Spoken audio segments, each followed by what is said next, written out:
A lot of people look at the BAFTAs and they go, ooh, and they think Oscars. Yeah. Do you think it has any relationship this year to what's happening at the Oscars if you look at what happened at the BAFTAs? No, because I think what's going to happen... I mean, you know what won at the BAFTAs, that Hurt Locker won Best Film and Catherine Bigelow won Best Director. I think what's going to happen at the Oscars is going to be very different to what happened at the BAFTAs. I think, for a start, at the Oscars, Avatar is going to win Best Picture because I think the some say it has to. You just can't take that much money and not have the Academy reward you for doing it. I think Catherine Bigelow is going to win Best Director because I think historically the moment is here.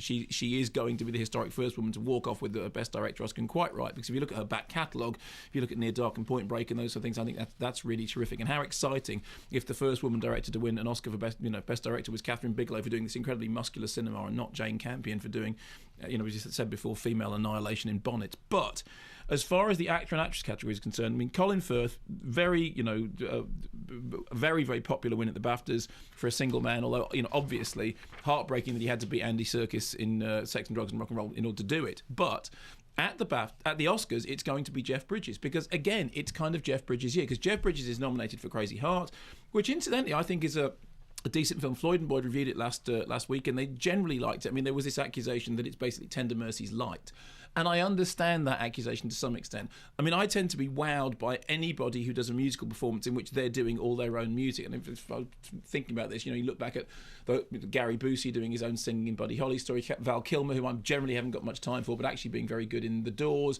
Joaquin Phoenix winning for Walk the Line. And I think it's significant, therefore, that Jeff Bridges has not just been nominated, but looks like he's going to win for a performance in which he's doing all his own music. As far as Best Actress is concerned, all the bookies in America are saying it's going to be Sandra Bullock for The Blind Side, which we haven't seen. Well, I have seen it, but it hasn't opened here yet.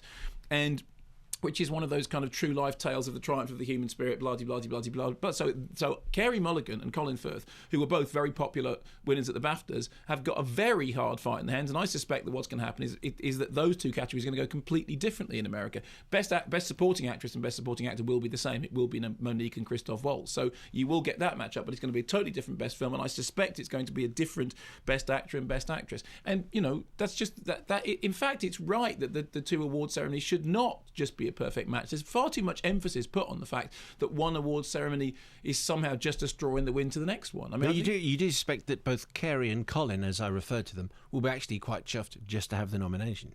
Well, yeah, no, absolutely, but it's that's what they say, being nominated is everything, and winning doesn't matter. Although clearly it obviously does. But I don't you think that it's going to be Jeff Bridges? You've seen Crazy Heart. I haven't seen Crazy Heart. Oh, right, fine. No. Well, believe so me, I have no idea. It's going. But if you say so, I agree with you. I mean, he's very good. He's doing this kind of grizzled country and western style, and he's playing his own. And the songs are very, very good. Colin Farrell is also really good, and Colin Farrell is very, he's very up and down, but he seems to be really on form in that film. But as far as the Sandra Bullock thing is concerned, there was that news story about last year her being the most profitable screen actress. Why are you making semaphore signals while I'm talking to you? Because it's radio. Okay, fine.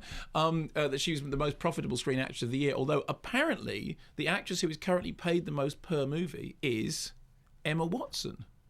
Did you know that? Hermione Granger. Yes, yeah. Somewhat. I mean, that would seem bizarre to me. But I think it's going to be Best Actor and Best Actress in America is not going to match up with the BAFTAs at all. I think it's going to be Sandra Bullock and it's going to be Jeff Bridges.